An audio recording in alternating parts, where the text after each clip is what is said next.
At the start of the film, a car speeds down the road with James in hot pursuit. Then, the story rewinds 24 hours earlier. Brian, a forensic accountant, has recently married Emily. He's now coaching a lacrosse game where his stepson Lucas is also on the team. Although Lucas plays poorly, Brian still includes him, which irritates the other boys. Feeling embarrassed, Lucas offers to sit out, but Brian encourages him to play, telling him this could be his hero moment, like in the sports movies where everything slows down and the hero makes the winning shot. Motivated, Lucas runs back onto the field, catches the ball, and, in slow motion, charges forward, only to be knocked down by his opponents. Later, Emily sighs and tells Brian that Lucas isn't really into lacrosse, or sports in general, since he's more interested in dance. But Brian insists that this is how he and his own father used to bond. Emily gently tells him to give Lucas time. He'll warm up to him eventually. Then Brian goes to check on Lucas, only to find him being bullied by his classmates. Brian storms in furious and threatens the bullies, telling them that if they ever touch his son again, he'll kick their ass. One of the boys challenges him. Putting on fake bravado, Brian says he'd love to, but says he has a dinner reservation, then leaves. Outside, Brian offers to go back and confront the bullies, but Lucas tells him not to bother because he's used to it since they bully him every day. Brian tells Emily what happened. She suggests talking to the principal, but Brian says that'll just make things worse. Lucas will be labeled a snitch and get targeted even more. He says they'll deal with it later and heads to work. At his company, Brian's boss asks him to adjust the numbers on the balance sheet to avoid pressure from upper management. Brian refuses, and as a result, gets fired. That evening, he breaks the news to Emily. She takes a moment, then reminds him that she still has an open offer from her old law firm. Brian looks surprised. He thought she wanted to stay home with Lucas. Emily nods, but points out that they need income, and that Brian could use the opportunity to bond with Lucas by being a stay-at-home dad. Brian looks unconvinced, but she assures him it's only temporary. The next morning, Brian is surprised to see Lucas still at home. Lucas explains that it's a teacher in service day, when teachers use the time to learn new skills. When Lucas says he's hungry, Brian, not knowing how to cook, suggests intermittent fasting instead, saying it's good for health. Lucas, still hungry, tells him it's fine. He'll just make himself a sandwich. Later, at the park, a woman approaches Brian and introduces herself as Leslie, along with the rest of her group, who call themselves the Mama Mafia. When Brian asks what they do, Leslie explains that after dropping their kids off, they usually go to Chili's for lunch and drinks. She invites him to join, but he politely declines. Just then, his phone pings. It's Lucas's GPS tracker, which Emily got for him because he tends to wander off. I'll see you later. Oh, wow. Brian finds Lucas and starts tossing a football with him. Frustrated by Lucas's weak throws, Brian watches another father and son playing nearby. Trying to show off, he throws harder at Lucas, but soon the man joins in. He introduces himself as Jeff and gives Brian some throwing tips, though Brian insists he already knows what he's doing. Jeff doesn't take the hint and calls over his son, CJ, to play with Lucas. Jeff points out that their sons seem to be getting along, until CJ catches a butterfly and eats it. Jeff sighs, saying that his kid would always put random stuff in his mouth. He asks Brian if his kid ever went through that phase. Yeah, when he was 1, Brian replies. Brian introduces himself. Jeff mentions that he used to be in the army, and there, he had a friend named Bri, who once defused an IED using a severed Taliban hand. Brian then asks if his friend died in action. Jeff says no, and that he actually got crushed by a van leaving Chipotle. Lucas then asks his dad if they can visit CJ's house, saying they have a tree that looks just like Mark Ruffalo. He's cool. He's cool. Brian reluctantly agrees. Jeff is thrilled and goes to high-five CJ, but CJ punches him instead. Brian's taken aback as Jeff roughhouses with his son, who seems surprisingly strong and aggressive. Before heading to Jeff's house, Brian sends Emily their location and Jeff's contact, just in case. Inside, Lucas notices a picture of Jeff in uniform. Jeff explains that it was taken with Bri and their commander, Colonel Kurtz, from the Special Forces Operational Detachment. Lucas is impressed until Jeff starts describing gruesome details from his missions, smiling the whole time. Jeff then suddenly points a gun at Brian, which turns out to be a sauce dispenser. Moments later, Lucas returns, wide-eyed, saying how cool and strong Jeff is. Brian tells him it must be genetics, and mutters that guys built like that usually don't live long. Later, Jeff reveals that his wife passed away a few months ago. Brian apologizes, but Jeff brushes it off. He explains that he had saved some money from his security gig, which allowed them to move to a new town. He thought he'd give the stay-at-home dad thing a try.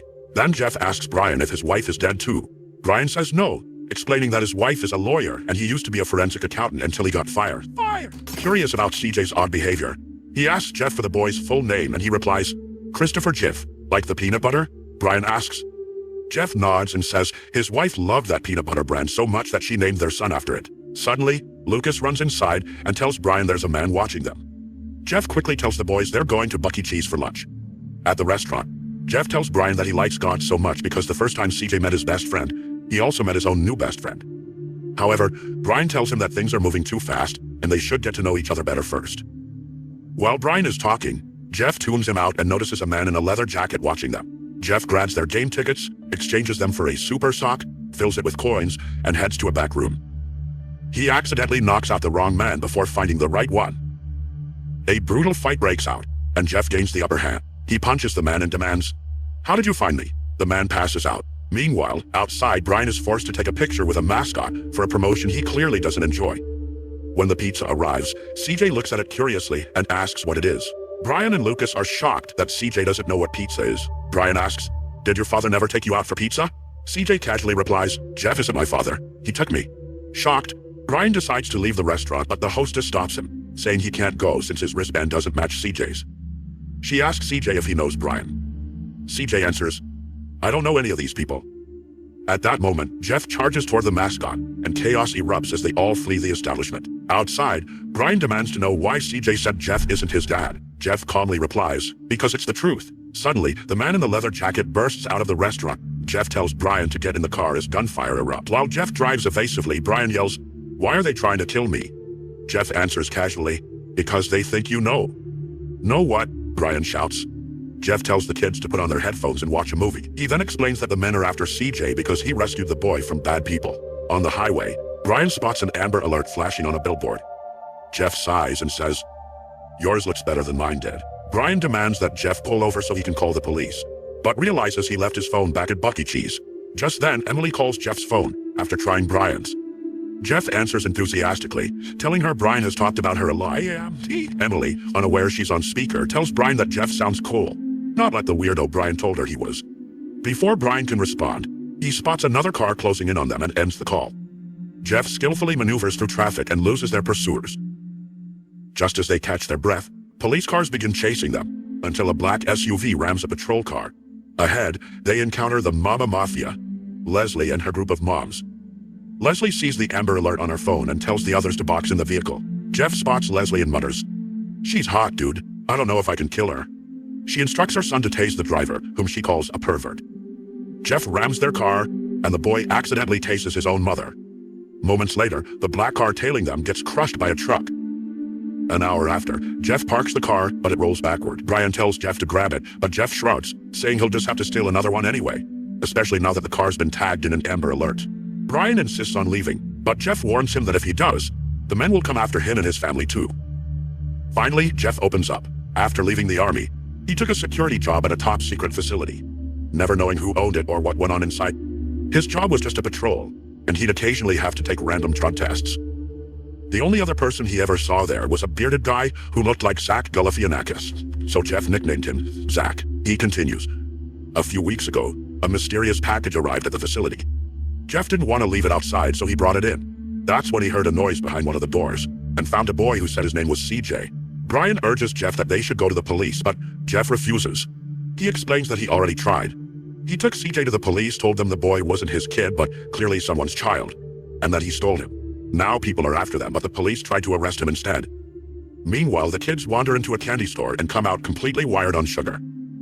At the same time, the black cars arrive in the area. The men have also taken Brian's cell phone and are using the GPS tracker on Lucas to locate CJ. Lucas and CJ spot the men and take off running. They eventually stumble upon Lucas's bullies. This time, however, CJ steps in and takes the bullies down with ease. Back with Brian, he asks Jeff if there's anything else he's lied about, other than his wife being dead and CJ being his son. Jeff hesitates, then admits that CJ's name isn't actually Christopher, and that he doesn't even know what the boy's full name really is. Just then, they notice the black cars approaching. Jeff suggests stealing a car, but Brian refuses and runs off to save his son instead. Gunfire erupts as the men open fire. Brian reaches Lucas and CJ, who are taking cover. Lucas panics and asks where Jeff is, since he's the one who can actually protect them. At that moment, a man advances toward them with a gun. Suddenly, Jeff appears out of nowhere and runs the men over with a car. The group manages to escape, but Brian can't figure out how the men keep tracking them. Then it hits him, his phone. He realizes the men must be using its GPS. He quickly tells Lucas to turn it off before they're found again. Lucas thanks CJ for saving him early. In the front, Brian opens up to Jeff about not feeling like a good dad. Jeff disagrees, telling him that he is a good father. He's got the instinct to protect his kid, and Lucas clearly loves him, unlike CJ. Brian admits that he thought he'd have kids in his 20s or 30s but didn't. Then God put Emily in his life, someone he says is way out of his league. Totally out of your league. What? Brian continues, saying that when Lucas first called him dad, it was the best feeling in the world. Still, he sometimes feels Lucas deserves a younger, cooler father. Jeff tells him he is cool, and that he would have done anything to have a dad like Brian. Brian clears his throat and tells Jeff to take them somewhere off the grid. Jeff drives them to a retirement home, where he introduces his estranged father, Gordon, a man who abandoned him when he was 4. Gordon notices CJ and assumes he's Jeff's son. Jeff corrects him, saying CJ isn't his kid, but Gordon looks unconvinced. Gordon then tells Jeff that he dropped him off at an orphanage because he didn't know how to care for him after losing his wife. He admits he was young, stupid, and overwhelmed, but insists he kept tabs on Jeff over the years. Jeff, staring at CJ, is struck by how much the boy looks like him, and slowly comes to the shocking conclusion that CJ might actually be his son. Brian asks if Jeff knows who the mother could be. Jeff awkwardly admits he doesn't, saying he slept around a lot back then. Excited, Jeff turns to CJ and tells him they're going to be a great team. Then Jeff informs Gordon that he's in trouble, and asks if he can watch the kids for a while. Gordon refuses. Back in the car, Brian tells Jeff they need to find out why someone would take his child and lock him up. Through the door, Jeff shrugs and says, "Why would anyone want a kid from me? You saw my dad." He explains that this is why he joined the army, to find a sense of family. But even then, he says he failed. He recalls refusing to shoot a child suicide bomber during his service. His commander, Kurtz, was disappointed but still called him his perfect soldier. Jeff says, "He had my back." Brian replies, "That's what it's all about, letting them know we've got their backs." Later at lunch, Brian notices that Jeff and CJ eat in perfect synchronization. Curious, he asks Jeff if he remembers anyone else from the top secret facility he used to guard. Suddenly, Jeff recalls Zach. Brian asks how they can find him. Jeff suggests using a dating app. Since Zach used to come to him for help setting up his profiles, Jeff creates a fake account and messages Zach. But Zach quickly catches on, thinking it's a bot, and blocks him. So Brian decides to use Emily's photo instead. Posing as her, he messages Zach. After some flirty back and forth, Zach agrees to meet Emily in a hotel room. When Zach arrives, Jeff ambushes and ties him up. He demands to know why they kidnapped CJ and locked him in the facility. When Zach refuses to answer, so Jeff threatens to waterboard him, basically just pouring cold water on his head. But Zach still gives him nothing. Then Brian tries a different tactic, threatening him with cosmetic travel kit. Zach laughs, vowing that nothing will make him talk. Brian then throws a wad of cash on the table. That does the trick. Zach finally reveals that CJ isn't Jeff's son at all. He's a clone of Jeff. CJ's full name, he explains, stands for Clone Jeff. Zach tells them CJ is stronger and smarter than Jeff. Brian asks Zach why he'd clone Jeff. When he refuses to name who, Jeff picks up a lamp, ready to swing it. Terrified, Zach blurts out a name. Simon Maddox. Brian quickly searches the name on Jeff's phone and discovers Simon Maddox is a billionaire tech mogul from Silicon Valley. Just then, Brian gets a call from Emily. He answers, but only hears heavy breathing on the other end. Then, through the phone, he sees Emily on a live feed putting away groceries. A man's voice threatens to harm her unless Brian hands over CJ. The caller then sends him a set of coordinates and orders Brian to drive there. In the car, Jeff praises Brian for finding Simon's location so fast. Jeff thanks him for the earlier pep talk and admits he's starting to bond with CJ more now. "I'm gonna be the best dad," he says with quiet determination. They arrive at a vast, empty clearing. Moments later, several black cars pull up surrounding them. Brian tells Lucas to get back in the car, then turns to Jeff and apologizes. He admits the men had threatened to kill Emily, and that's why he drove them here. Simon steps out of one of the cars while his henchman drags CJ away. Jeff begs to say goodbye to him, but Simon coldly tells him that CJ isn't capable of forming any emotional attachment. Jeff refuses to believe it, calling it nonsense, and tells CJ that he loves him. He promises he'll find him and make things right. "Do you feel anything, y'all?" "No." Then he raises his hand for a high five, but CJ leaves him hang. At that moment, Lucas runs towards CJ, gives him his hoodie, and hugs him tightly before CJ is taken away. One of Simon's men aims his gun at Jeff, ready to fire. But Brian, in a burst of panic, slams his foot on the gas and tries to run the man over, with his eyes closed. He misses completely. When he opens his eyes, he asks Lucas if he took the guy out and looked cool doing it. Lucas shakes his head. Brian sighs and admits he's not badass or cool at all. Lucas smiles and tells him he loves him the way he is. Brian apologizes to Jeff again and says they need to go save CJ. But Jeff insists it is pointless because CJ probably does not even want to be rescued. Just then, a ping sounds from the man's jacket. Jeff checks and finds Brian's phone. Brian then asks Lucas where the tracker is. Lucas says it's in the hoodie. The same hoodie he gave to CJ. Brian exclaims, "I thought you turned it off." "I did," Lucas says. CJ must have turned it back on. Realizing CJ's location can be tracked, they follow the signal, only to discover it's leading them straight to Jeff's old workplace. When they arrive, Brian leaves Lucas in the car for safety, while he and Jeff sneak in. Brian awkwardly climbs over the gate, only to see Jeff walk up and open it manually. Inside, they split up to cover more ground. Brian eventually finds CJ, but Jeff runs into something way worse. Another Jeff. The clones attack, and Jeff fights hard, taking the two of them down. But they end up getting cornered again by even more Jeff clones. They run toward an exit, but as soon as they reach the doorway, it closes.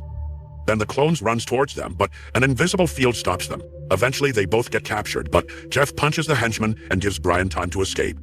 The henchman then drags Jeff to Simon, where, standing beside him is none other than Colonel Kurtz, Jeff's old commanding officer. Kurtz greets him almost fondly, saying he always liked Jeff but couldn't stand his flaw, empathy. I couldn't do it. He explains that Jeff wasn't the only soldier who disappointed his country, so he sought to create the perfect one. That's when he discovered Simon's brilliant cloning research. Using DNA taken from Jeff during his so-called random drug tests, Kurtz combined Jeff's superior physical traits with artificial obedience. He boasts that the clones never tire, never question orders, and never feel. He hands a crossbow to CJ and orders him to kill Jeff. Jeff looks CJ in the eyes and tells him he's not a machine, that they're the same. CJ hesitates, then suddenly turns and shoots Simon instead. Chaos erupts. Jeff and CJ fight side by side. Taking down the remaining clones, Kurtz grabs a gun and aims it at Jeff. But before he can fire, Brian comes barreling through in a car, trying once again to run the villain over. But he misses. Again, Brian asks Lucas if he ran over that man and looked cool this time. Lucas grins and says, "Yeah, you did. Totally badass." After the dust settles, Jeff walks up to CJ. Instead of a high five, CJ hugs him. They all escape the facility as Jeff detonates explosives, destroying the entire building behind them. Weeks later, Jeff shows up at Brian's house, casually knocking on the door. When Brian answers, Jeff says someone set fire to his house. Brian immediately asks if it was Simon's men. Jeff shakes his head. "Nah, different bad guys this time, but don't worry, I'll fill you in."